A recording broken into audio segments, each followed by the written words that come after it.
Well, I found what I needed to do to keep the project going.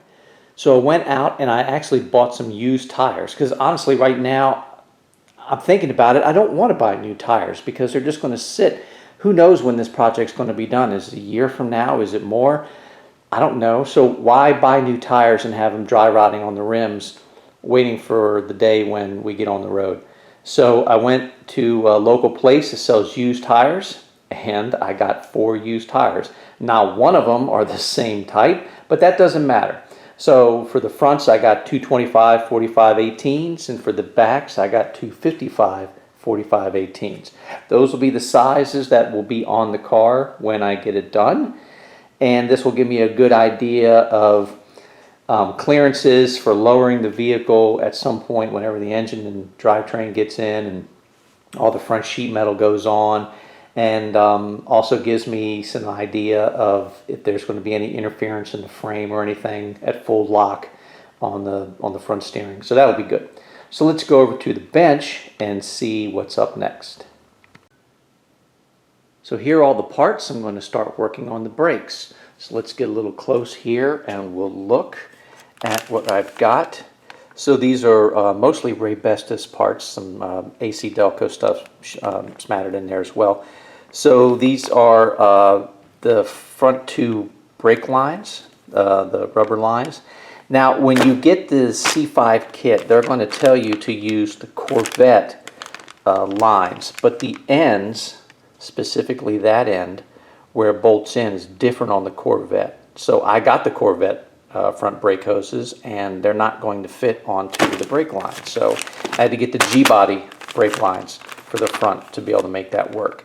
And then the rear line where the transition goes to split to the left and rear for the housing. This is a Raybestos master cylinder. This fits I think in 99 to 2003 or 4-ish S10 Blazer. It's disc and it's got the correct size. If you go in and just look by vehicle, you're going to find that these 2 mounting holes for the lines are on the other side of the master cylinder, which does not work. So you have to make sure that you get the right part number for this, and I'll go ahead and list that out in a second, or I'll put something in here so you can see the part number for that. This is from the Ford kit, the rear disc kit, and these are Ford Explorer style rear calipers. These are the C5 front, those are AC Delcos, C5 Corvette fronts. These are the rotors for the rear, and I think if I have enough left, I'm going to paint the center of these and paint this ridge down here.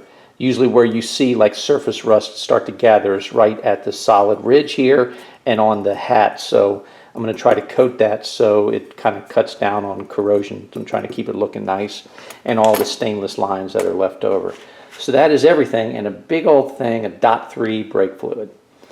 So that's pretty much everything in the kit. I've just got to, I'm waiting on G2 caliper paint, which I'm going to tell you right now I've used on my Trailblazer SS. I've got 150,000 miles since I've done it on that vehicle, and they look just as good now as when I put it on. So that stuff does work. That's one of the few things I can tell you it is tried and it does work. So anyway, that's everything in the kit that I need to get this going.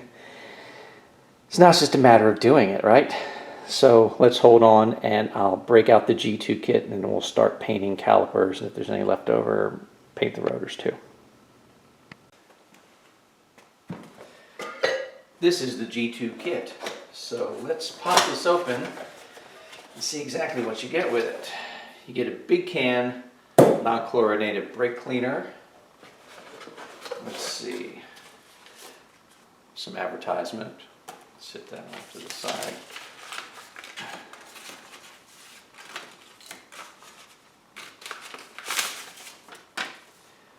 You get more instructions and warnings. Cool sticker. Get an application brush and popsicle stick. All right. You get the actual paint and you get the bottle of activator. I'll take this and throw it off to the side. So how this works, you take the cleaner, because a lot of times this is done in situ, so the calipers and everything will actually be on your car. And the instructions say that you take the cleaner and a wire brush if it's really dirty and scrub everything down, clean it off. So once you've cleaned all the parts, you pop this lid open for your paint, and you're going to notice this is like, wow, I got cheated. It's only half full. It's intended to be less than the size of the can. So then you add your activator, give it a good stir, and I think you, what the instructions say, you stir for like 15 minutes, and then you wait a little bit, and you stir it again before you apply it. And then once this is mixed together, you have 4 to 6 hours before it starts to harden up. So you can't, you got a little bit of time, but you can't just sit this thing down and come back later in the day. The instructions say that you add your first coat to everything, and then you wait 15 minutes and you add a second coat. And in the instructions it says it actually has enough paint to be able to do 3 coats. I think I'm going to take that third coat, depending on how well the first 2 go on, and use that for the rotors. So we'll see. We'll see how much paint we have left over and how much the coverage goes. So I had a previous kit, and I used what was left of that can and sprayed everything down, because this is brand new out of the box. So it was a little bit just surface dust and dirt, so it wasn't that hard to clean. So everything has been wiped down and cleaned and ready to go. So now it's just a matter of gloving up and mixing this stuff together and actually painting. So let me grab a screwdriver and pop the can open, and then we'll get the activator in and we'll get going. Okay, so I'm going to read the instructions right from the back. So it says to mix materials together and stir, allow 5 minutes to react, then stir again before painting and apply 2 thin coats. Once you're done, if you're doing this on the car, be aware that for curing, you have to allow 2 hours before reinstalling the wheels and 24 hours before driving the vehicle. So if it's a daily driver, you got to schedule yourself some time where you can actually let this stuff set up for 24 hours. So be aware of that if you're doing this. But this stuff is fantastic. This is one of the few things that I can say. Get this if you want to put paint on your calipers and do it once.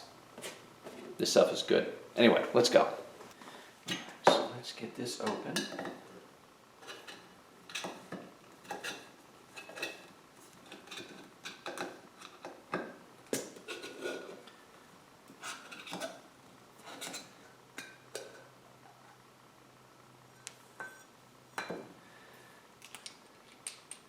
Add our activator.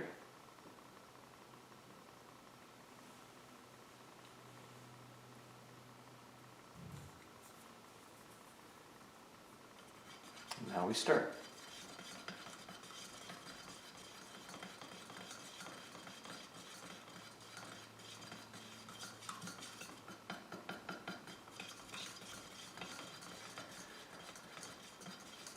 This is exciting TV right here.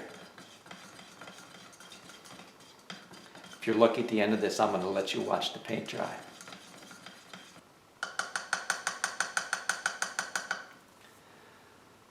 So now we wait 5 minutes, and then we come back, do another stir, and then we start painting. So I think from this point on, what you'll see is some time lapse, so that way you don't have to sit and watch me paint calipers in slow motion. So let's go.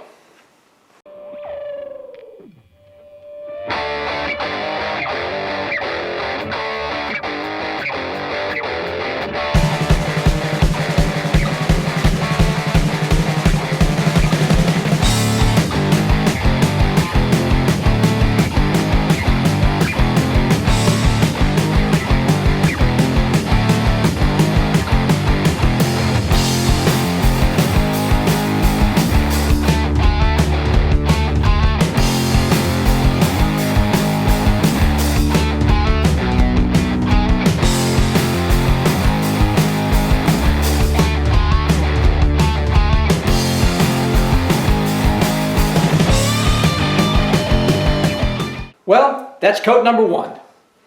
and I wait 15 minutes and then do a second coat, and then they gotta cure for 24 hours, which is fine by me because it's going to be a little bit of time before this whole thing is put back on the car, so all the better. And since it took me probably 15, almost 20 minutes to paint everything up, I can immediately start back on the first bracket and then just go around and do a second lap, and then everything will be done. So no sense showing you me painting this thing a second time since you've already seen it once in high speed. So after this, I'll come back when everything is dried, because I'm just going to let it hang for 24, and then we'll go from there. I almost forgot. Now that I've got the calipers with 2 nice coats on it, and I think I'm going to stop there because it looks like that is plenty. I got good coverage. It's glossing up really nice, so I'm going to leave that the way it is. And I got enough left over in that can, quite a bit actually, for a third coat for everything, I think, and probably still some left over for this. But I'm going to stop at 2, and then I'm going to do 2 coats on the rotors. So I'm going to hit the solid rim on it so that doesn't rust, and I'm going to hit the entire hat, just the outside. On the inside, I don't want any coating in between the face of the hat and the rear axles, just so there's no irregularity. I'm sure it wouldn't be an issue, but I'm not going to do it. Maybe I might use like a thin coat of spray paint or something on the inside. But that's all I'm going to do, and I'm going to get 2 coats on this. So let's get to that.